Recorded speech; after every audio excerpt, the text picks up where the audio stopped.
days, what kind of, just one like this? Yeah, definitely. Yeah. You learn a lot about it. You know, you have the crystals, or you have your ear, you have something else. It's like, Did you try to, did they give you that? no, that wasn't my condition. Yeah, they did the testing and stuff and said, no, it's not what you have, and it saw an ENT, they said, no, it's not that. I had to do that crystal movement, because they Yeah. can show you how to do it, they do it in the office, but I had to do it at home. If you wanna feel really nauseous, that is the perfect way to do it. The good thing, the doctor said, is that at least they can cure it or like get the crystals realigned. Yes. So they did that testing, they're like, I wasn't affected by that, so like, that's not what it is. But anyway, I go to the emergency room, I was just like, it was more to rule out stuff. All right, it is 7 o'clock. I'm going to call this meeting to order. Please join me for the pledge. Pledge allegiance to the flag of the United States of America and to the republic for which it stands, one nation, under God, indivisible, with liberty and justice for all. All right. Can I get a motion to approve the agenda, please? I'll make a motion to approve the agenda. I'll second. Motion by Councilmember Pershman, second by Councilmember Mock. Any further discussion? All those in favor say aye. Aye. Opposed, same sign. Motion passes. All right, community comment. Presenters are welcome to address the council for matters relevant to the City of Carver's authority for up to 5 minutes on matters not listed on tonight's meeting agenda. Specific requests for information may not be immediately made available, in which case follow-up will occur with the presenter sometime after tonight's meeting. The City Council should not be expected to immediately act on requests. However, we will follow up accordingly and may schedule items for future consideration. Is anybody here for community comment? No. All right. Presentations and reports. Mr. Metz, welcome. How are you? Good, thank you. Good evening, Madam Mayor and council members and staff members. Thank you again for having me. This is my 14th year of coming to the City of Carver, so it's nice to see you. And thank you for your accommodations that I missed the last one due to an illness. And my understanding is you did approve the contract, but this is my opportunity to go through how we formulate our pricing, essentially how much it costs for the different cities, and then highlight some things that are going on in our office as well. So you know this, that we prosecute for 10 of 11 cities. Chanhassen's the only city that contracts with a private firm to do their prosecution for misdemeanors, petty misdemeanors, gross misdemeanors. There's a list of the different cities. So I go around and tour, go to the city council meetings. Not every city wants me to come, but a number of them do consistently, and Carver is one of those that wants me to come and speak to you and talk about what we're doing. And we went through a deeper dive in the last 2 years to see our determination of the contract fees and the costs. And so what we determined was what are the costs for our office? What does it cost to have a prosecutor or 2 prosecutors, to have a victim witness coordinator, or at least a portion of the victim witness coordinator and administrative staff to handle the cases for the various cities. So that's almost the $203,000 that it costs our office. And we reduce the revenue, so people that pay their fines, that's the revenue. And this county cost allocation, which is $22,589, that's a contribution essentially from our county board, because they see the benefit in having our office prosecute these cases for our uniformity, consistency, for our resources, and we're a very victim-centered prosecution office. It's really important to me and to our office that we give this high intensity of victim witness coordination. So we have 2.5 victim witness coordinators, and it's a great need because it's an intense job where you meet with victims and you go through the process and you hear them out and you support them and you answer their questions and you keep them informed about court dates, and they're really a great conduit. They're a great collaborator with us to help with victims. I mean, obviously as prosecutors, we meet with them too, but not necessarily on every single case.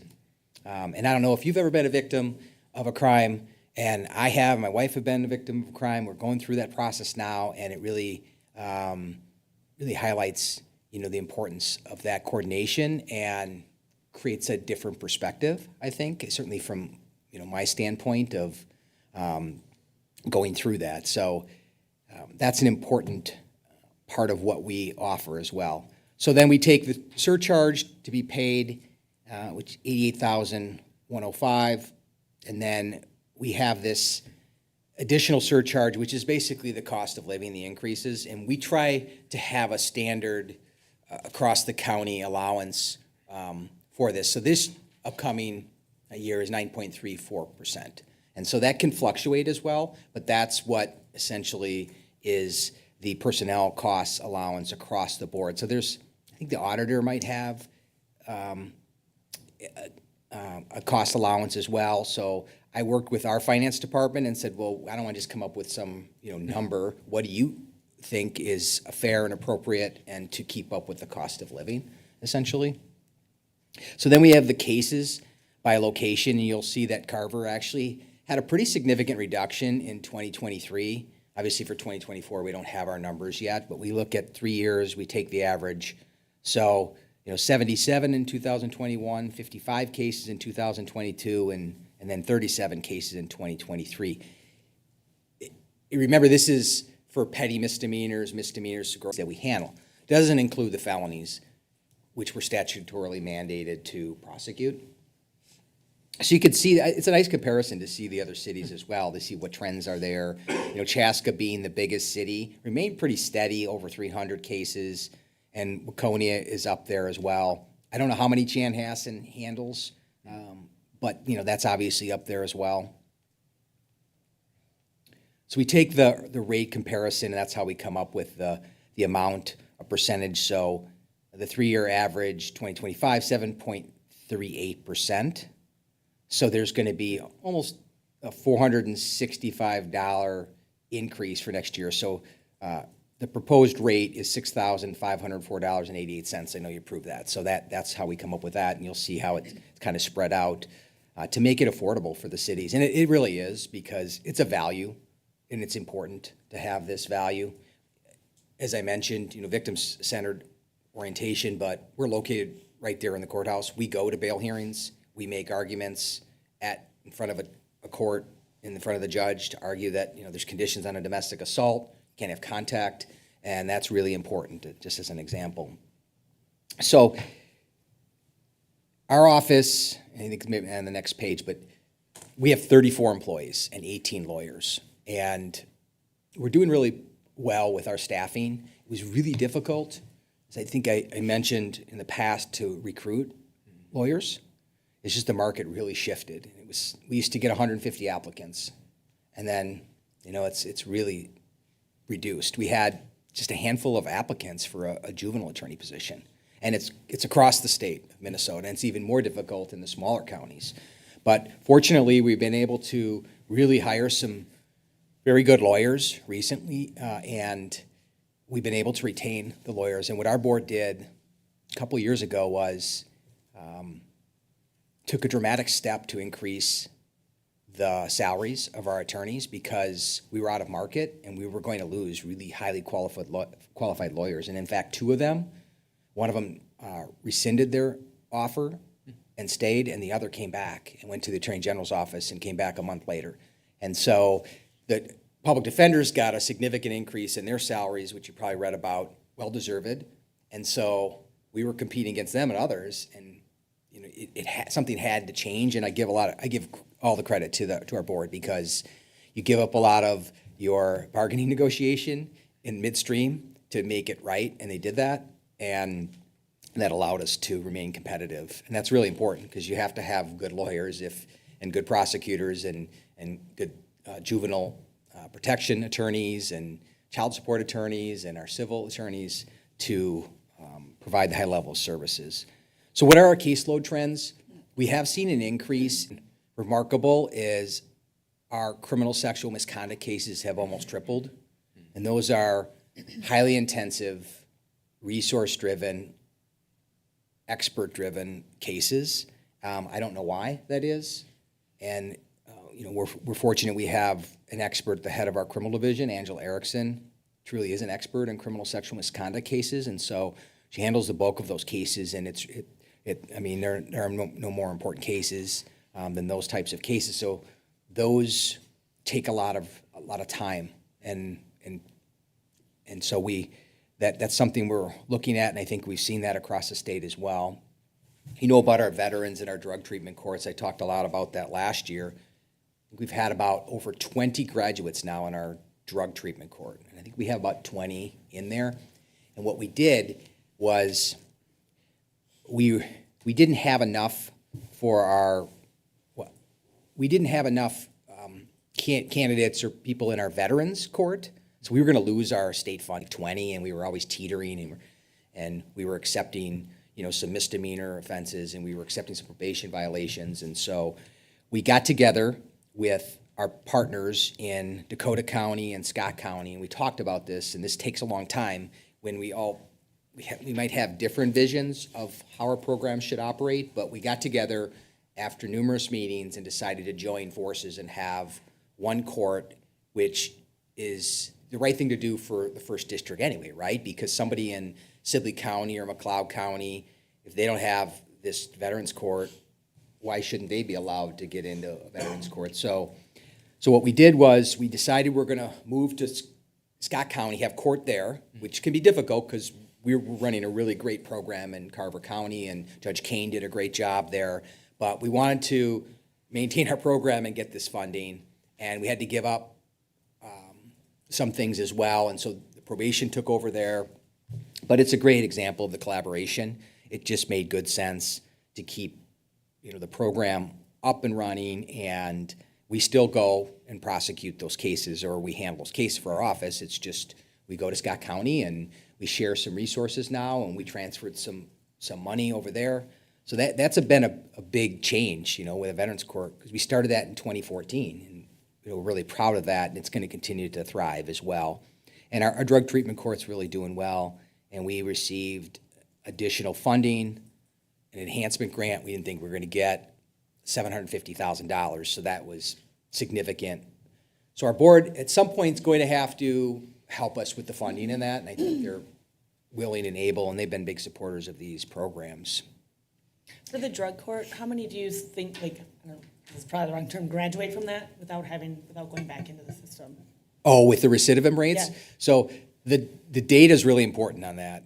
And so we're collecting that data, and it's really kind of early right now because we're a newer program with that, but we're looking at that. I think we've had a couple that have, reoffended, but if they graduate, it's pretty significant. It's a low across, you know, with best practices. It's very low with that. But part of, you know, treatment is that there are failures, and when they're going through this, it's a 2-year program.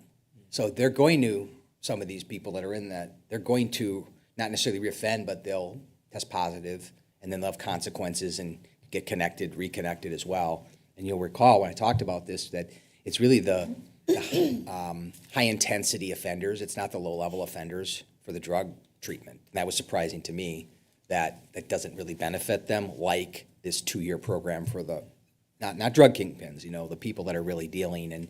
And we did have a very significant case recently that went to jury trial, and it didn't go to jury trial. We settled on the day of trial, but it was a prison sentence for somebody who was a significant dealer and has other pending cases as well. So those cases, you know, they don't qualify for that. But, you know, it's really been a great program for others to be involved in too. It gives a different perspective, I think, to our prosecutors instead of coming through the traditional way. So we'll continue with that and, you know, build upon what we have. Something we implemented and finished finally was this new case management system, and that was going through the stages of grief in an office, you know, and getting past the angry stage, and we were all in, and you're going, all right, we're going to get past this. But we had MCAPs for 25 years, and we looked at this new program. It was more effective, more efficient, and it was an upfront cost of $150,000, but it was going to save us money down the road. For example, like electronic discovery. So instead of now having to submit these discovery packets of police reports and body camera and everything, we still do some of that, but we're able to download it and then hit the button, and then they can get this. So the public defender's office and defense, so that's going to really save us costs, and we can track data better on this new program. So we've been doing it for about a year now, so it's going really well. And then, this isn't necessarily in our office, but you may be aware that the county has been working with a space plan for a long time, and, because they're really out of space, and it doesn't have as much effect on our office in the courts, but it'll affect everybody, but not significantly. But for like Health and Human Services and our auditors, elections, that building, if people have been in that side of the courthouse and people went to vote there, so what they're proposing to do is to destroy that building and then build up in that area, 2 or 3 floors, and then, so they're moving along on that. And I don't want to say exactly when it's going to be done, but, hopefully before 2030, that they can have that. And that's going to be really significant cost too. I don't know. Again, I'm not going to, they have estimates, but by the time they get done with that, it's going to be more than it is. But it's exciting to see that because it's a necessity for us to continue growing. And I don't know if any of you, people that are watching, have been out to Lake Waconia, but there's the pavilion, or the Paradise Commons, they call it. And that's really a great new facility out there. And my wife and I like to go out there and on the water, on the lake, and go to Coney Island. You can get off and grill out there, and then go to the pavilion. So we're going to have our office retreat in December out there at the Paradise Commons. So it'll be nice. So if you can get out there, use these great resources that we have in Carver County, because people pay their taxes and they really benefit from that, and the trails and our parks. So that's all I have for tonight. Thanks again for having me. Right. Any questions for the county attorney? No questions, but, I've heard a couple of your presentations in the past now. I learn a lot, and thank you for the work that your office does. I think we get a great value. Not on, great value for that. Thank you. Yeah, thank you. I just had I know I was at a presentation you did about the cannabis stuff earlier in the year in, I don't know, May or something. Have you guys had any luck in getting some of the, I'm thinking, driving while impaired stuff? I know that was kind of a concern. I'm just wondering if you have any updates on, training, or if you've gotten any direction from the state on that kind of. Those are really difficult cases to prove, because with alcohol, if you're a 0.08 or more, it's right there, and that's a number. And with juries, they can look at that and say, well, you're an 09. They don't have that, but they're training drug recognition experts across the state to make these determinations if people are impaired. The challenge is that people will often say, well, I have a higher level, but that's because I'm a chronic smoker and I smoked last night the last time. So we've had some cases that we have been able to charge because we can't prove beyond a reasonable doubt that they're impaired, but we're going to continue to work with our partners, and if there's impairment or admissions that, I was smoking in the car, and they get pulled over, but that's really challenging. And then tomorrow at our board meeting, there's going to be a presentation on the cannabis laws and the ordinance. So there's a proposed ordinance that the county board's going to consider, and we're going to be part of the presentation tomorrow to talk about that. So we're working a lot on that, and certainly our office was very busy with the elections and dealing with election laws and things like that. So, but yeah, we'll stay tuned for that. Thanks. Questions? All right. Thanks for coming Thanks a out. lot. Appreciate you Thank taking you. the time. Nice to see you. Thank you. Have a good night. All right, moving on, we have a public hearing tonight. 6.1 is the certification of delinquent payments. Can I get a motion to open the public hearing, please? I move to open the public hearing. Motion by Councilmember Walsh. I'll second. Second by Councilmember Mock. That way we won't be going to be able to open it. Any further discussion? All those in favor say aye. Aye. Opposed, same sign. Motion passes. All right, Ms. Schutte. Thank you, Mayor and Council. So each year, starting in late September, the city determines the outstanding utility bills and as well as the city services that are owed to the city. All residents are contacted multiple times by letters, sometimes by emails, notifying them of their amount due, and then also the process of how to pay us, when to pay us by the end of November, and also letting them know of this specific meeting. So if they do not pay, they're notified that we will certify their amount due to their 2025 property taxes. We do that by sending the amount by the end of November to Carver County.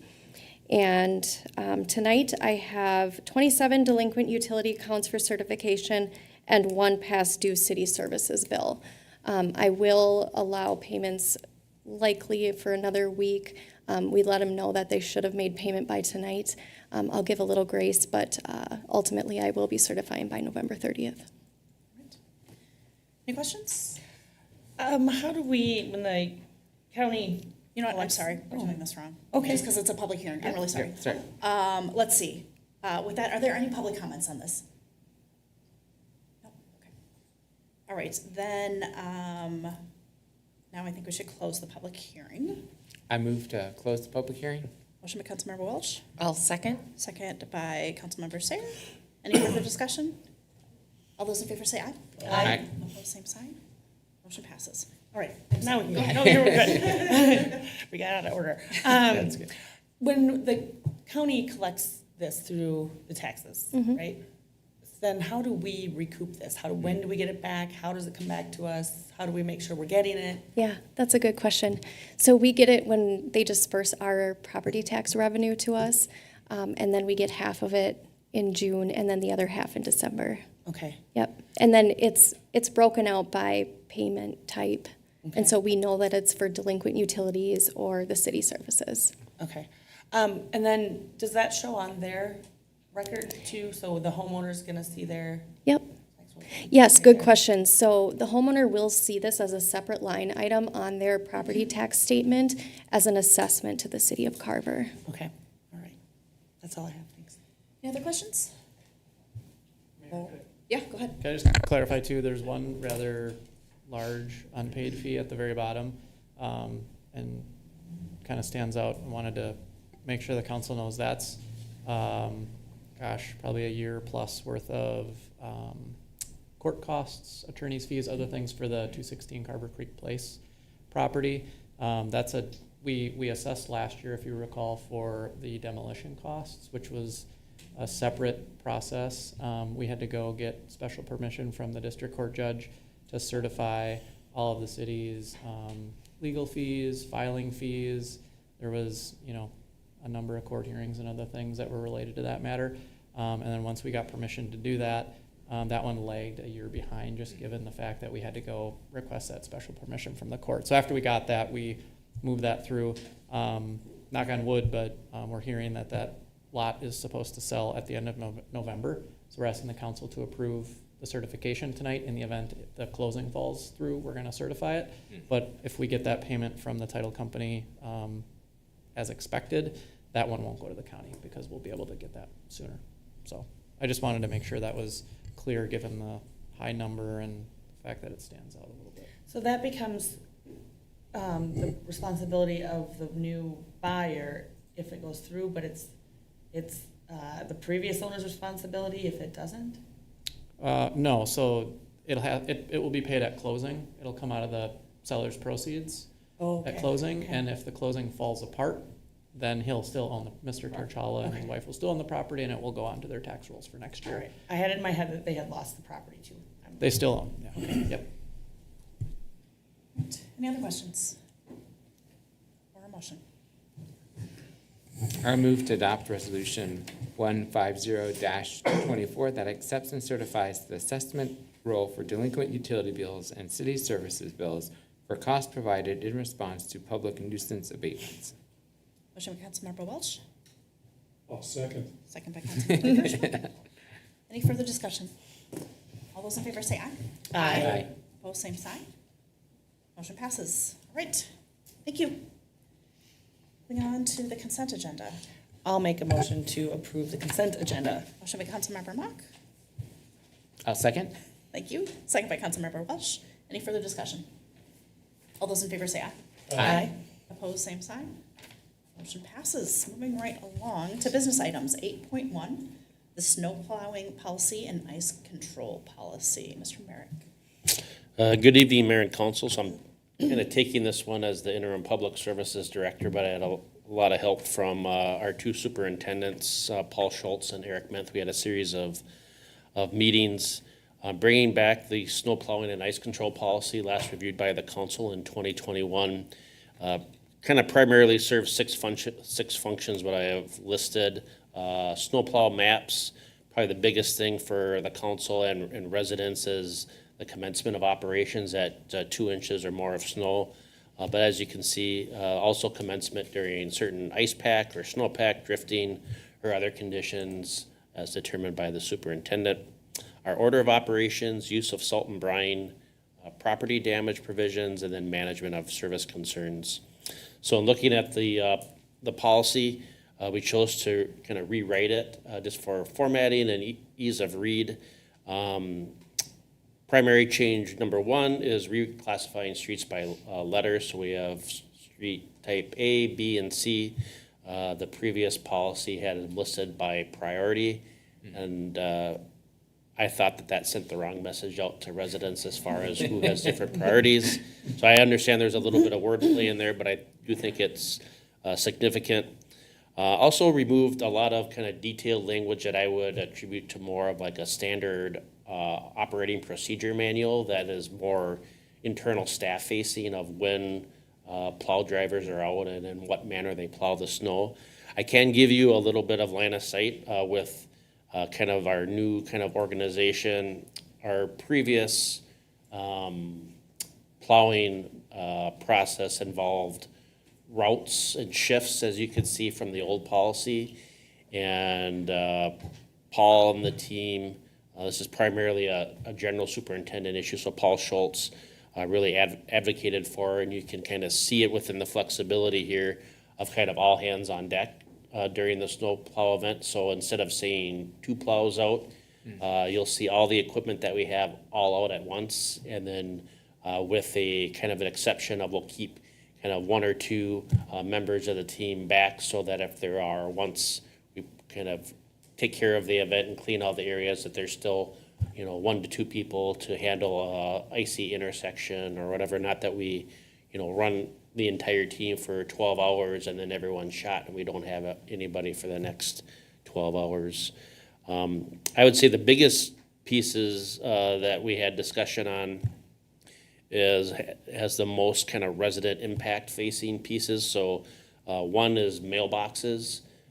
So in the old policy, the city would take on, if the resident wished to, have the city construct a mailbox for them if mailbox was damaged from a snowplow event. We're taking that out. Just don't want to spend the time or the resources constructing a mailbox. And looking at policy examples from other cities, just doing a straight reimbursement, but recognizing that even just the basic mailbox, you're spending well over $100. So we're increasing that from $50 to $150. And then kind of a personal policy recommendation that I have. It's kind of irrelevant to the public services team, but we have a number of instances where we're hitting sprinkler heads, and even that is in the right of way, and the balance of our policy would say if you'd put intentional landscaping down within the right of way, we're not going to replace that, and that still holds true. When we go and damage a sprinkler head, we're going kind of below the surface. And so there are examples in Eden Prairie and Plymouth where they reimburse for sprinkler heads. And the times that we haven't done it, Paul Schultz and members of the team have been gotten a lot of negative feedback from residents. It becomes a real personal issue. And frankly, there are times where I understand that Paul's just said, okay, we'll take care of it. And so I don't want to put the team in a position where we're just doing that when someone really gets chewed out. If we're going to do it, we should do it universally. It doesn't happen all that much, but I do think just for the kind of based on resident relationships, it should be something that the city council should consider. And so you can see those 2 changes as far as reimbursements go. Again, we reviewed the policy on several occasions with the superintendents. So you'll see just a clean policy along with the appropriate route maps, and then following that in the packet is the current policy along with the route map. So I'm happy to go over any of these items in detail or any policy language that you'd like to have questions answered on. Thank you. Questions for Brent? I do. Go ahead. And I see, okay, so when I look at the policy from 2021 as compared to now, I see why that's carried over. But when we're looking at the type C streets/trails now, I almost wonder if we shouldn't have then type D and move the trails down, because when I'm reading through that language in that paragraph, the two things don't necessarily jive together, because one sentence starts with, once the snow event has ended, then the remaining trails. So if we're gonna do type C, and then it says, and we'll do that next, and then it says, once that's all ended, then we're gonna get to the remaining trails, the ice rink, cul-de-sacs. So we're saying we're gonna do to me, when we're looking at, it's not a priority list anymore, but these are these A, B, C, and D now.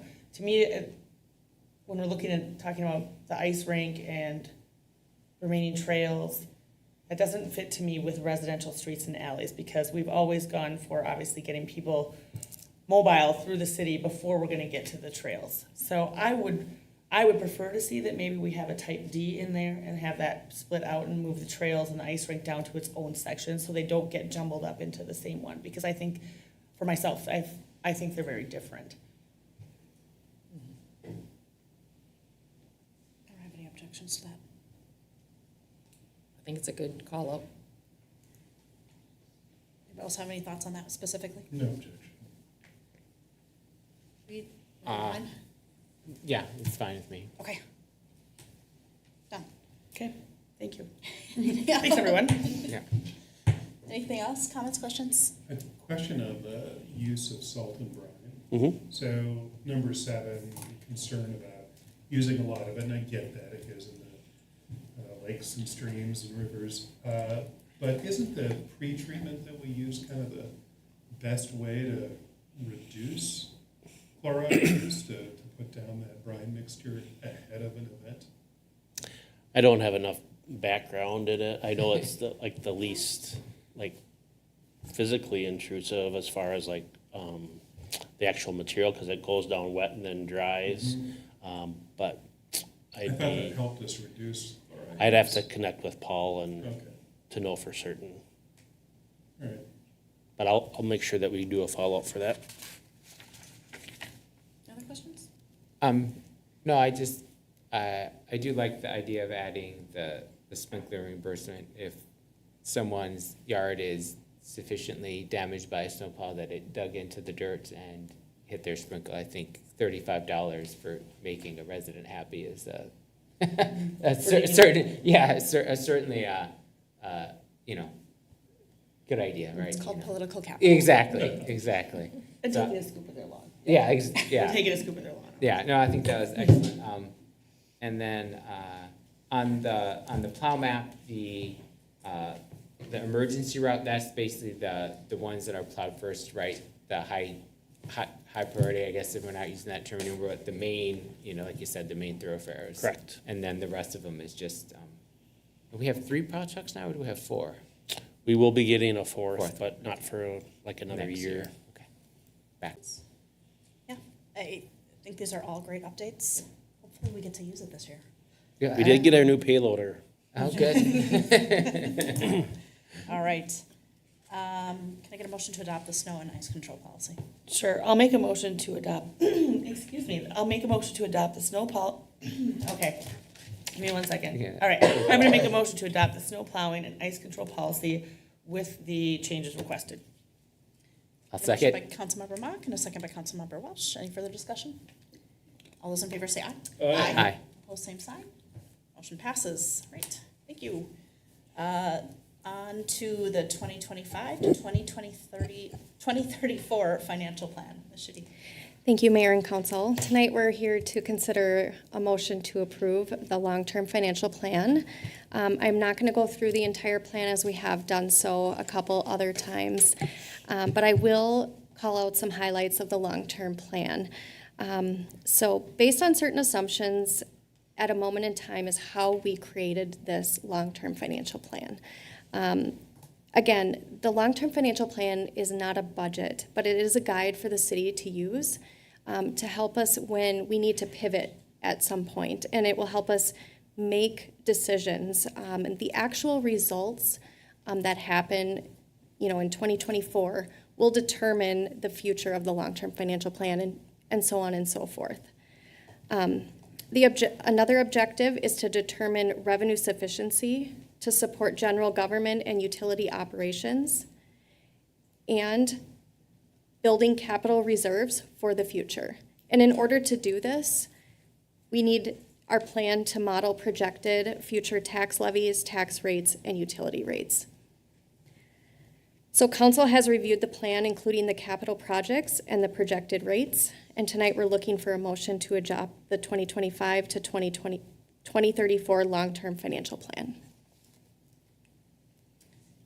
All right, and that was kind of the Cliff Notes version, but if anybody's interested Yes. in the full long-term financial plan, we reviewed it during our work session on October 21st. So there's a lot in there if you're not familiar with it, but it's the roadmap to what goes into our budget, what goes into our water funds, our utility billing. So everybody asks why the water bill is so high, and I think the comment that I had during that presentation was, I don't like this either, but it's fiscally responsible because we are already saving for the next water treatment plant. We're already saving for the next plow truck, really anything that the city needs that is in our 10-year long-term plan. That's where you'll find it. That's when you can figure out what year it's in the plan for, how much we're estimating it'll cost, and how it fits into the greater scheme of things. So thank you for that. Any questions on the long-term financial plan? No. Or a motion? Motion? I'll make a motion to approve the 2025 through 2034 long-term financial plan. Motion by Councilmember Pershman, I'll second. second by Councilmember Welsh. Any further discussion? All those in favor say aye. Aye. Opposed, same sign. Motion passes. All right, up next, communications. Yes? Nothing from you? Oh, I thought you were raising your hand. Okay. All right. Reed, do you want to go first? Yes. I had one question for Aaron. How is the bridge coming?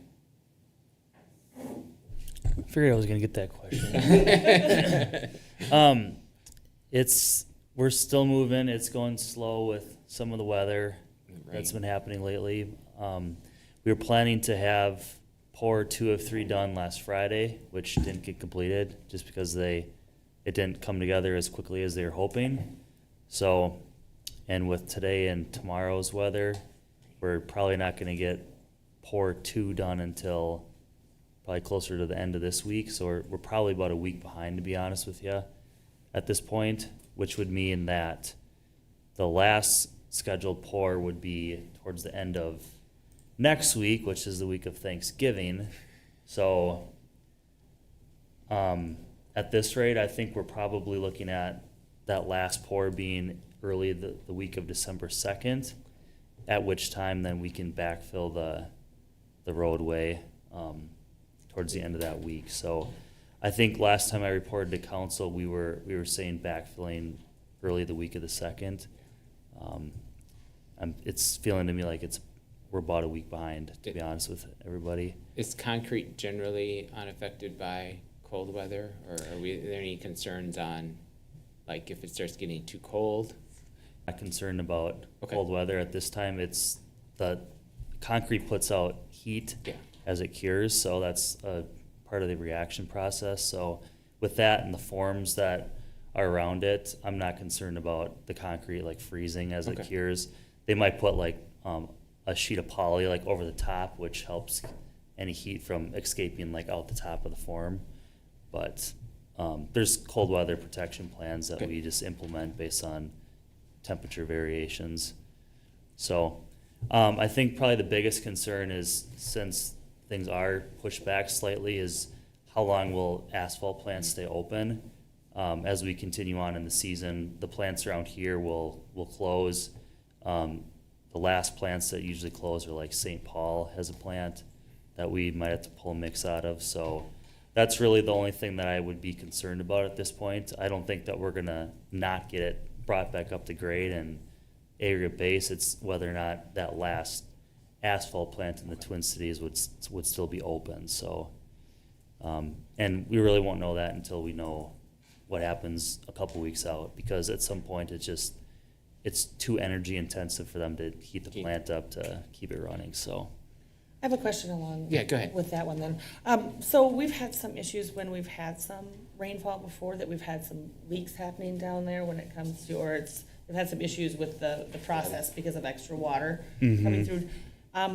I don't know if they've changed or not. They were saying possibly up to an inch. That could have changed from the last time I heard it. I mean, if that were to happen again, obviously we're blocking up a stream, things happen, right, when we get lots of rain. I mean, is it possible that we're just not gonna make it this year and that's not gonna be reopened? So they had some issues with the stream, like coming into the excavation. That was a couple weeks ago, but they actually like changed their bypass pumping plan around. So I don't know if you've been down there, but they actually have two large HDPE culverts that are strung through the bigger concrete culvert right now. So we actually have a gravity outlet that goes through. If we got like a massive like 10-year rainstorm, it wouldn't be enough, but hopefully with this rain that we're getting now, between those pipes and then they still have pumps on the upstream side too, that'll be able to keep up. Okay, and let's say we get to a point where, is there a temperature that the asphalt companies close, or is it just demand that closes them? I think ultimately it's probably demand driven. If there's not enough demand to warrant them, paying to heat all that material up. Would we possibly go to just a gravel base without putting the asphalt on if we got to that point where that? No, I think the gravel's fine. That would just be an issue that Public Services and I would have to coordinate on. I know that the preference is to do asphalt just because if we're gonna have parking and those sorts of things, it's gonna be a lot more desirable to have over the winter. But if we get to the point where asphalt just isn't on the table, then we'll just have to make it work with gravel. Well, and then it'll freeze, it'll just be great in the spring, right? Yeah. So Brent, anything you want to add? I think the question is to kind of slim it down. There's not a condition where it doesn't get, the head walls don't get poured and backfilled. That'll happen, and the only thing that we're questioning is whether or not we put a thin layer of blacktop on for the winter, but the road will be open no matter what. Yep, correct. Okay. I just want the reality, because we can't control when a flood comes through earlier in the year, we can't control when it rains now. So if that's the reality that we can only go that far, then that's what we do, so. Yeah. Okay. No, I'm still seeing that the road will get opened at this point, so. Okay, thank you. Yep. And then the county parks meeting was canceled this month, and then we have a planning commission meeting this Thursday, so, for City of Carver. That's all I have. Chrissy? Okay. We had an HPC meeting last week. The contractor for the doghouse was there, so their plans were approved with just a couple of minor changes.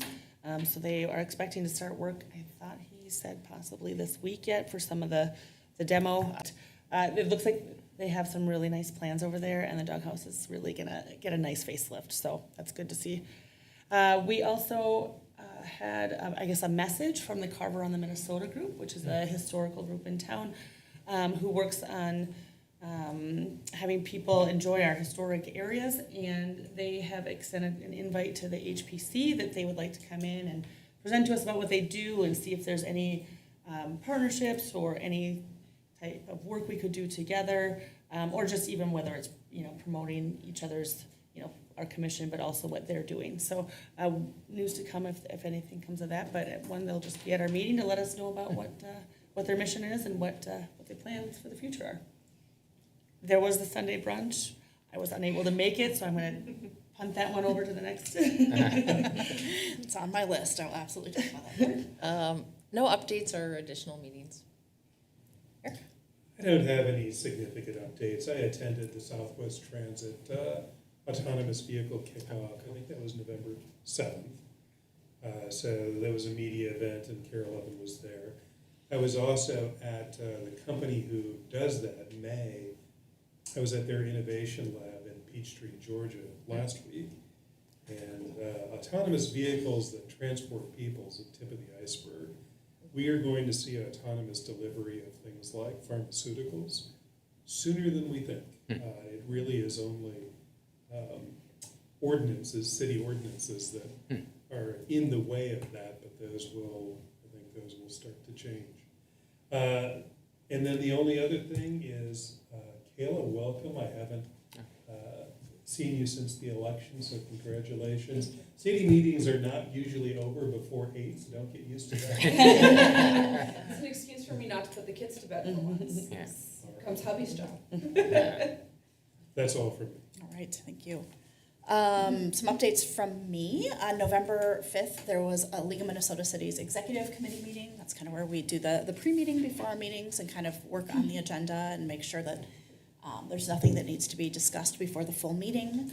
On November 7th, we had a Southwest Corridor Transportation Commission meeting. So got an overview of all of the plans from Carver County that are going to be taking place from a transportation and roads and bridges perspective over the next 3 years. And my goodness, there's going to be a lot of stuff going in from Highway 5 to, I always get it wrong, it's like 82nd Street, 82nd Street, to roundabouts along Engler at 41 and to other places along there. A roundabout, probably the project that I'm the most excited about is the roundabout at Pioneer Trail and Jonathan Carver Parkway, because that is a hairy intersection if you're trying to get back to Carver from Chaska during rush hour. So just a really good overview to see what's going on from a transportation perspective in our area. Also on November 7th, we had a League of Minnesota Cities board meeting. Our November meeting is always the big one where we set up policy adoption for the previous year. So the kind of general areas or themes that the league is focusing on for their policies are adult use cannabis, no surprise there, bonding, emerald ash borer, emergency medical services, employment issues, housing, LGA, local decision making, which is the new term that they're using instead of local control, local sales taxes, public safety, duty, disability, sales tax is exemption on construction materials, transportation, water, and infrastructure policies. So lots of stuff and probably dozens of different policies under all those different broad categories. But the league is ready for the session to start, so a couple months early.